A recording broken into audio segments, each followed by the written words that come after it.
விடிய காலையில் 4:30லேருந்து ஒரு 5:30 மணிக்குள்ளே இருக்கும். பொன்னாலை வரதராஜ பெருமாள் கோவில். இந்த கோவிலுக்கு சாமி கும்பிட்றதுக்கு ஒருத்தர் வரார். ஒரு கார் ஒன்று நேராக வந்து கோயில் வாசலில் நிற்கிது. அந்த கார்லேருந்து ஒருத்தர் வந்து இறங்குறாங்க. இறங்கி கோயிலை பார்த்து போகும்போது கோயில் வாசலில் ஒரு 3 யங்ஸ்டர்ஸ் நின்றுட்டு இருக்கிறாங்க. அந்த யங்ஸ்டர்ஸ் வந்து இவரை பார்த்து, கார்லேருந்து இறங்கி வந்தவரை பார்த்து விஷ் பண்ணுறாங்க. வணக்கம் சார்ன்னு சொல்கிறாங்க. ரிப்ளை இவர் திருப்பி வணக்கம் அப்படின்னு சொல்லி முடிக்கிறதுக்குள்ள அந்த 3 பேரில் ஒருத்தன் அவன் ஒளிச்சு வச்சிருந்த கன்னை எடுத்து அவரை பார்த்து சுடுறான். ஃபஸ்ட்டு தடவை சுட்ட உடனே ரத்த வெள்ளத்தில் விழுறார் கீழே. உயிர் போகுது. உயிர் போன பிறகும் ஒரு 4-5 தடவை அவன் புல்லட்ஸ் இருக்கிற வரைக்கும் அவ்வளோ ஆத்திரத்தில் சுட்டு தள்ளுறான். அங்கே சுடப்பட்டு இறந்தது யாரு, சுட்டது யார்? சுட்டது பார்த்தீங்கன்னா நம்ம தலைவர் பிரபாகரன். என்னோட சப்ஸ்கிரைபர் எல்லாருக்கும் ஹாப்பி நியூ இயர். கண்டிப்பாக இந்த புது வருஷத்தில் நிச்சயமாக என்னோட சப்ஸ்கிரைபர்ஸ்க்கு நான் கொடுக்குற ஒரு பெரிய கிஃப்டாக இந்த வீடியோ இருக்கும். இந்த மாதிரியான ஒரு நல்ல நாளில் என்னோட சப்ஸ்கிரைபருக்கு இதை விட ஒரு பெரிய கிஃப்ட் இருக்க முடியாதுன்னு நினைக்கிறேன். ஏன்னா இன்றைக்கி நம்ம பேச போகிற டாபிக் தலைவர் பிரபாகரனை பற்றி, பார்ட் 2. ஸோ போன பார்ட்டில் பார்த்தீங்கன்னா நம்ம அந்த பூசாரியை எரிச்சாங்க. அப்போ வேலுப்பிள்ளை பிரபாகர் கேள்வி கேட்குறாரு. அங்கே தான் ஒரு தலைவன் உருவானான். அதுக்கப்புறமா பார்த்தீங்கன்னா இந்த குடும்பம் முடிஞ்சுதா அப்படின்னு பார்த்தீங்கன்னா முடியல, தொடர்ந்துகிட்டே இருக்குது. சிட்டிசன்ஷிப் இல்லைன்னு சொன்னாங்க, குடியுரிமை இல்லைன்னு சொன்னாங்க. அதுக்கப்புறமா ஒரே நாடு ஒரே மொழி, அது சிங்கள மொழி, தமிழர்களுக்கு இடமே இல்லைன்னு சொல்லி அதை மறுத்தாங்க. இதை விட ஒரு முக்கியமான குடும்பம் நடந்தது. அது என்ன அப்படின்னு பார்த்தீங்கன்னா படிப்பில் கை வச்சாங்க. எஸ், சிங்கள மக்களுக்கு கட் ஆஃப் ரேட் ரொம்ப கம்மியாகவும், தமிழர்களுக்கு, ஈழத்தமிழர்களுக்கு கட் ஆஃப் ரேட் ரொம்ப அதிகமாகவும், அதாவது கம்மியான மார்க் இருந்தால் கூட போதும், சிங்கள மக்கள் வந்து படிக்க முடியும்.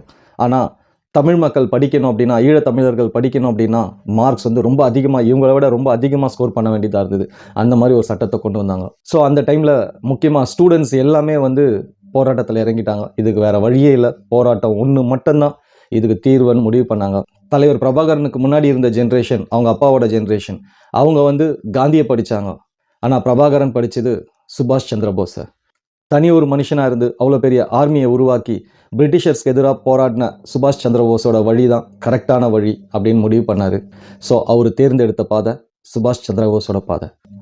தலைவர் பிரபாகரனுக்கு முன்னாடி இருந்த தலைமுறை யோசிச்சது என்ன? இந்தியா மாதிரியே பல மாநிலங்களாக பிரிஞ்சு மாநில அதிகாரத்தோட ஆட்சி செய்யணும்னு நினச்சாங்க. ஆனால் தலைவர் பிரபாகரன் நினச்சது தனி நாடு, ஈழத்தமிழர்களுக்கு தனி நாடு மட்டும்தான் ஒரே வழின்னு முடிவு பண்ணார். அதுக்கப்புறமா பார்த்தீங்கன்னா ஸ்டூடெண்ட்ஸ் எல்லாமே வந்து போராட்டத்தில் இறங்குறாங்க. அதுவும் ஆயுதம் ஏந்தி போராட்டம் பண்ணுறாங்க. இந்த கல்வி கொள்கைக்கு எதிராக பல கலவரம் வெடிக்குது. ஈழத்தமிழர்கள் போராட்டத்தை ரொம்ப அதிகமாக தீவிரமாக கொண்டு போகிறாங்க. இந்த கல்வி கொள்கைக்கு எதிராக போராட்டம் பெருசாக தீவிரம் அடையுது. அப்போது பிரபாகரன் அவர்கள் வந்து ஒரு கேங்கில் போய் சேர்றாரு. நடராஜா தங்கதுரை, இன்னொருத்தர் வந்து செல்வராஜ் என்கின்ற குட்டிமணி. இந்த கேங்கில் போய் நம்ம பிரபாகரன் சேர்றாரு.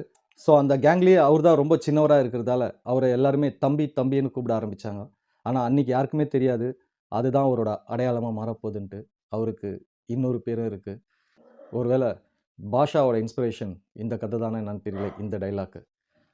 அவரோட இன்னொரு பேர் கரிகாலன்.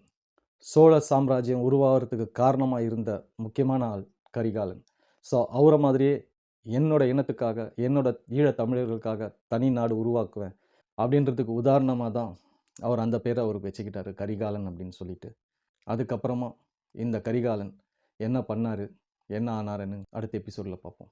கண்டிப்பாக இந்த வீடியோ உங்களுக்கு பிடிச்சிருக்குன்னு நினைக்கிறேன். இந்த வீடியோ உங்களுக்கு பிடிச்சிருந்ததுன்னா லைக் பண்ணுங்கள், ஷேர் பண்ணுங்கள், சப்ஸ்கிரைப் பண்ணுங்கள்.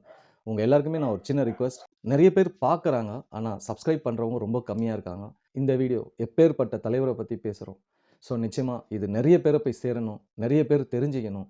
நிறைய பேர் எனக்கு சொல்லியிருந்தாங்க இந்த வீடியோவை பார்த்தவங்க, சார் நாங்கள் பிரபாகரன் சாரை பற்றி கேள்விப்பட்டிருக்கிறோம், படிச்சிருக்கிறோம், ஆனால் ரொம்ப டீட்டெயிலாக எங்களுக்கு சொல்லியிருக்கீங்க, இன்னும் இதை கண்டினியூ பண்ணுங்கள், ரொம்ப நல்லா இருக்குது, நாங்கள் ரொம்ப வெயிட் பண்ணுறோம் அப்படின்னு சொல்லிட்டு நிறைய பேர் சொல்லியிருந்தாங்க. அதுக்கு ரொம்ப ரொம்ப நன்றி. நிச்சயமாக இப்பேற்பட்ட ஒரு தலைவரை பற்றி நான் பேசுகிறதுல அது என்னோட லைஃப் டைமில் எனக்கு கிடைச்ச ஒரு பெரிய பாகியம் தான் நான் நினைக்கிறேன்.